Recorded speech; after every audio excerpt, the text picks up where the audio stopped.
Lord be with you. And with your spirit. A reading from the Holy Gospel according to Saint Matthew. Glory to you, O Lord. Chapter 11, verses from 20 to 24. Jesus began to upbraid the cities where most of his mighty works had been done, because they did not repent. Woe to you, Chorazin! Woe to you, Bethsaida! For the mighty works done in you had been done in Tyre and Sidon, they would have repented long ago in sackcloth and ashes. But I tell you, it shall be more tolerable on the day of judgment for Tyre and Sidon than for you. And you, Capernaum, will you be exalted to heaven? You shall be brought down to Hades. For if the mighty works done in you had been done in Sodom, it would have remained until this day. But I tell you that it shall be more tolerable on the day of judgment for the land of Sodom than for you. The Gospel of the Lord. Praise to you, O Lord Jesus Christ. May these words of the Gospel wipe away our sins from us. Amen. Amen. My dear friends, as I told you, today the church is remembering Saint Camillus on his heavenly birthday. He was born in the year 1550 on May 25th, and he lived for 64 years and died in the year of 1614 on July 14th, my dear brothers and sisters. He is the patron saint for all the sick people. He is the patron saint for all the nurses, hospitals, and the doctors, my dear friends. Today, as the world is suffering with the coronavirus and other sicknesses, as Christians, it is our responsibility to pray for all the sick people, to pray for all the nurses, for all the doctors and the hospitals, that they may treat the patients with care and with respect, my dear friends. The saint said, the poor and sick people are the heart of Jesus. And when you are serving the sick people and the poor people, we are actually serving our Lord Jesus Christ himself. He also said, my dear friends, think well, speak well, do well. In all these three things, and through the mercy of God, a person can go to heaven. Think well, speak well, do well. When you do these three things, and also through the mercy of God, you and I will be able to go to heaven, said Saint Camillus, my dear friends. So in a special way today, let us ask him to intercede for all of us, especially for the sick people, that they may get curing and healing soon by the grace and mercy of God. My dear friends, according to Saint Augustine, in the Bible we have two famous cities.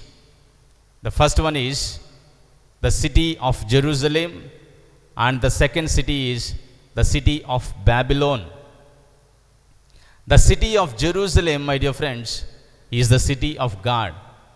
The city of Babylon is the city of the devil. Those people who love God, those people who live for God, are the ones who are building the city of Jerusalem. And those people who doesn't love God, who just lives for themselves, who just live for the world, those people who doesn't listen to the word of God, those people who reject for the repentance, they are the ones who are building the city of Babylon. So we need to ask ourselves, am I the one who is building the city of Jerusalem, or am I the one who is building the city of Babylon? As I told you, the city of Jerusalem is the city of God. The city of Babylon is the city of devil, my dear friends. Also we need to ask ourselves, am I the citizen of the city of God, or am I the citizen of the city of devil, that is Babylon.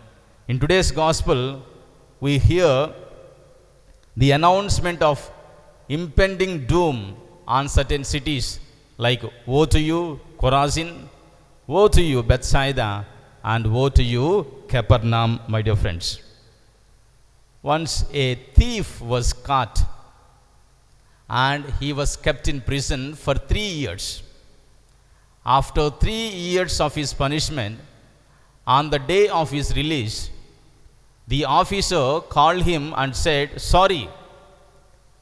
This man asked, "Why are you telling me the sorry?" Then he said, "According to the sentencement, you have to be only in the prison for 3 years. But by our mistake, you have stayed 1 week longer than that you have to be in the prison. So it is our mistake. Now you can go," he said. But the thief, that means the one who is going out, he said, "Don't worry, sir. Don't worry. This is not a big deal. When I come again to the prison, that time you can reduce my punishment for 1 week," he said. So, my dear friends, my question is, why he was put in the prison? Why he was given the punishment? Why? Is it not for change? Is it not for conversion? But this man, the purpose of the punishment is, the purpose of putting him in the jail is so that he will be changed person. But this man is saying, when I come next time to the prison, you can reduce my punishment for 1 week, he is saying. So, my dear brothers and sisters, also we see the ministry of Jesus for 3 years. The miracles Jesus performed in the 3 years. His teachings, his preachings has the purpose. What was the purpose of Jesus preaching? What was the purpose of Jesus preaching? What was the purpose of Jesus doing miracles is, the kingdom of God is at hand.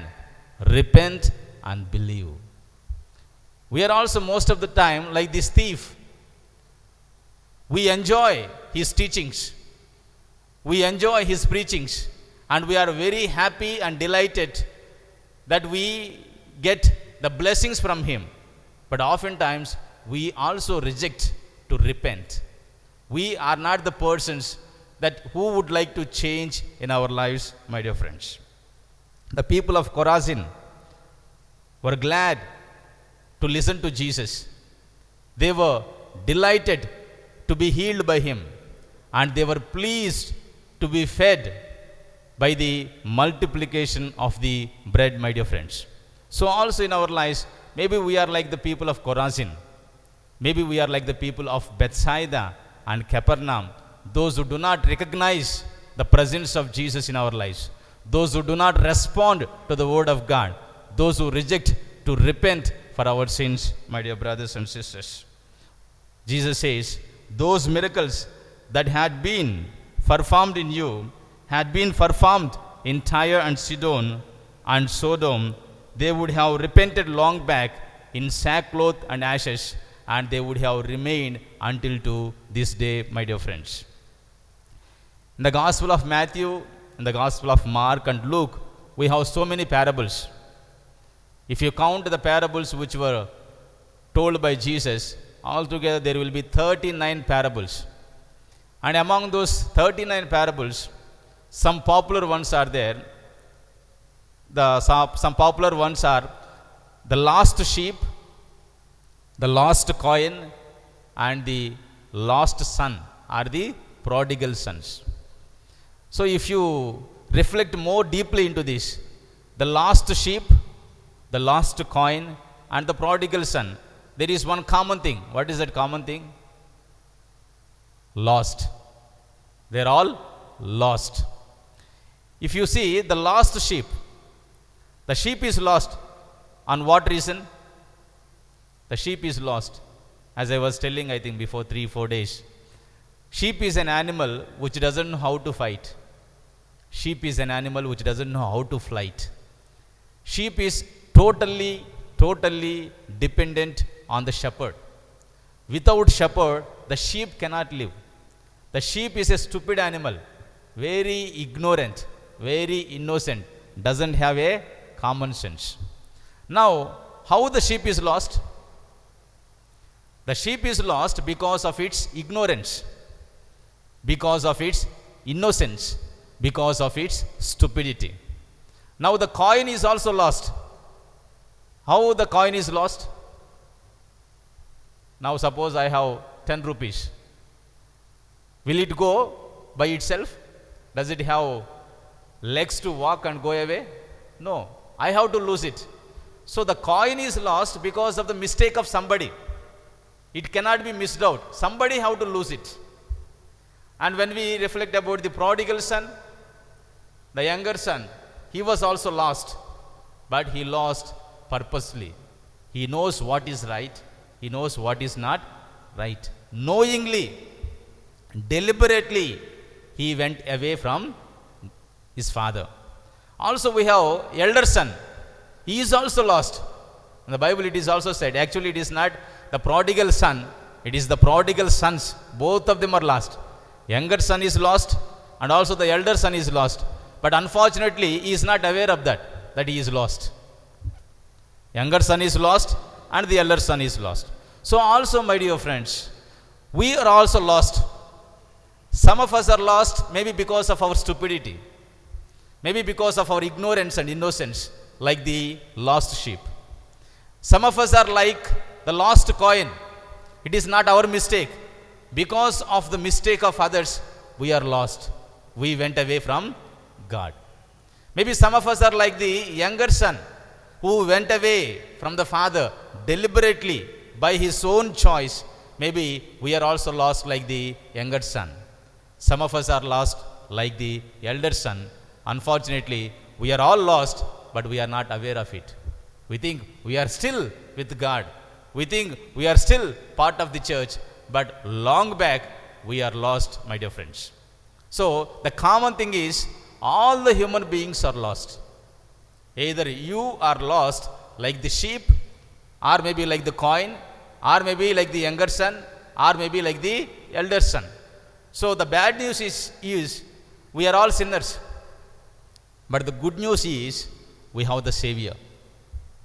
We are all sinners with our Savior who can save us, who can confess our sins, my dear friends. Today, Tuesday, so some people are suggesting speak something about Saint Anthony also. So Saint Anthony's miracles is known as the miraculous saint. One day he was traveling to one city called Rimini. So when he went to the city of Rimini, the leaders of that city ordered the people to ignore him, not to listen to him. So the people, nobody turned to listen to his homilies. Nobody came.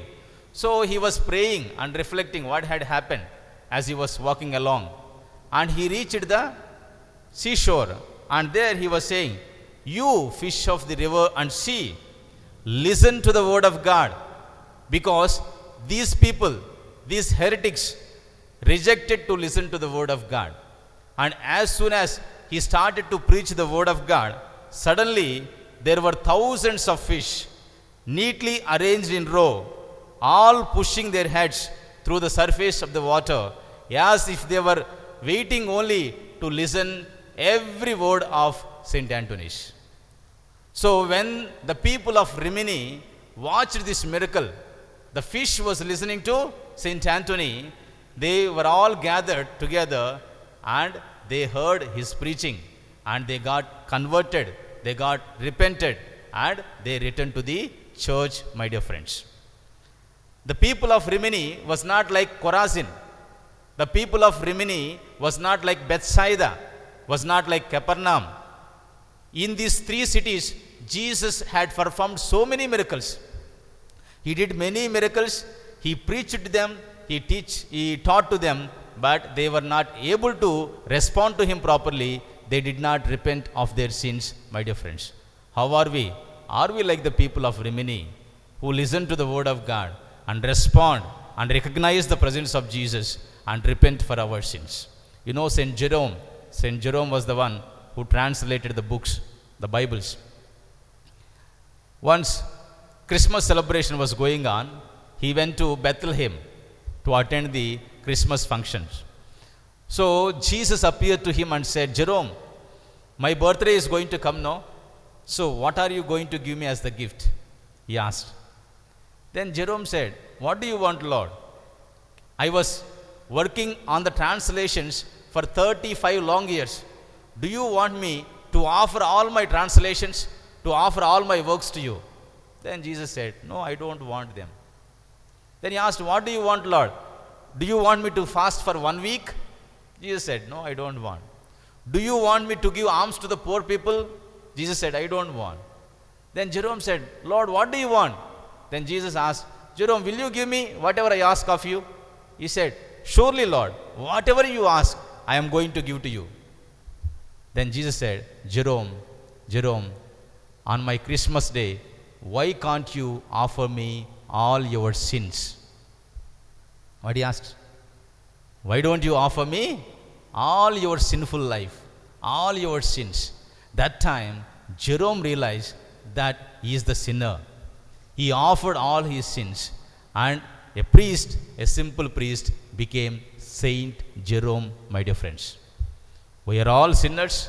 We have the Savior, and he is inviting us that we leave all our sins to him. We repent and we become the saints, my dear friends. So let us listen to his word, respond to his word, and recognize his presence in our lives. Also repent for our sins, my dear friends.